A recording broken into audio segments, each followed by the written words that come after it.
stands out more than anything. It's Yeah. 68-38, but it didn't seem as much inside dominance as also blow-bys and getting to the rim. So which was it more, and how concerning is that? Yeah, all the above. We have to shore that up. I mean, at the start of the game, they had 22 points in the paint, basically in the first quarter, and we're thinking, hey, this is a three-point shooting team. They haven't even started their game yet. So that didn't really set the tone, for the game, and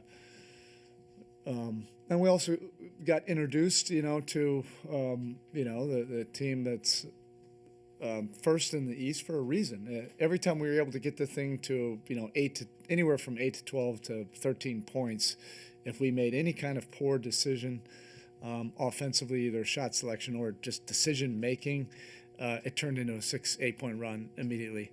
If we didn't block out, and we had it within that range, it turned into a 6-8 point run immediately. So then those are the things that, you have to start with, and then you deal with Donovan Mitchell. Garland obviously didn't play tonight, but you have to deal with the things that then are hard. But there's other things that we're capable of doing, having better spacing, executing with more intention, better shot selection. And that's all with how we know how to play defensively, disrupting things in the paint a lot better than we did at the rim, in the paint, in the dotted circle. That's our strength zone right there, and they pretty much had their way in that area. And then, of course, you're thinking about, Donovan Mitchell, the kind of great one-on-one plays that he made. But there were a lot of other things that we would have had to check those boxes, to give ourselves a better chance.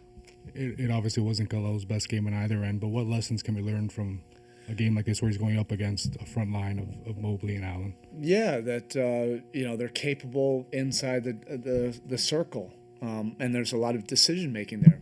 One, you have to defend with purpose and intent and physicality, and without fouling.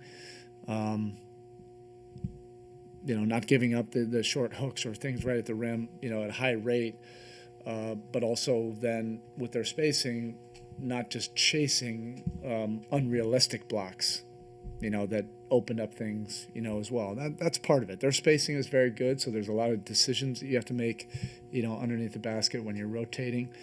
But that's part of the deal. And the lobs have been great for the past couple of weeks, but other than dunk shots specifically, it's been a bit of a struggle finding efficient 2-point shots at times. Do you feel like you guys are generating the ones and missing, or is it a developing thing? Each game it might be a little bit different. Tonight we had a really crowded paint. I don't think there was a whole lot that we were doing consistently that was hard to guard. Now, I'm not taking anything away from their defense. They're a very good defense, but we would have had to execute with a lot more purpose to open things up that I think would have cleared up some easier decisions instead of some of the tough decisions we were making. And then, we'll figure out the shot diet from there. There were some really poor spacing possessions, poor decision possessions, some poor shot selection possessions, and then we'll figure out the shot distribution from there. Spo, it's obviously that they are rebounding you guys tonight, but what stands out to you in terms of just when they pack the paint, their length? What stands out to you from that standpoint, especially when you mention their front line? Yeah, you have to, basically what I just said. We have to, execute and trust, and do things with a lot more purpose, than what we did, tonight. When you look at that Mobley-Allen front line, obviously it's been a couple of years in the making for them to kind of develop that chemistry, but with how you guys are playing now, are they almost like, not to say that you're copying them, but are they kind of like a model of like how two bigs can kind of coexist and play with and each other? Yeah, but ours are a little bit different, other than like their height, I think it's a little bit of a reach, trying to compare. The teams are built differently.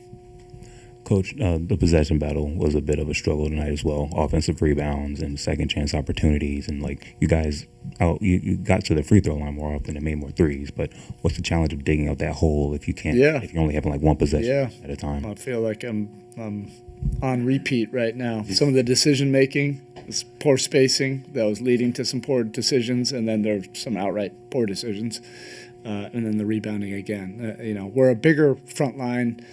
And this needs to be corrected. There are no excuses now. We have to be a lot more physical and purposeful on the glass. It's that important for us to finish possessions.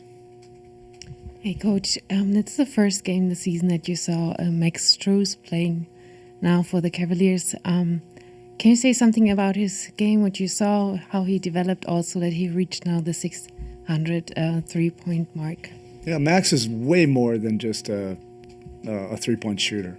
I mean, I think that's what he was billed as coming into it and breaking through. I just love stories, like Max, obviously, but somebody that comes through this, these doors and has a dream that's and has to fight over, fight over adversity, that's uncommon. I just love that, and that's why I really respected him. I was always drawn to Max.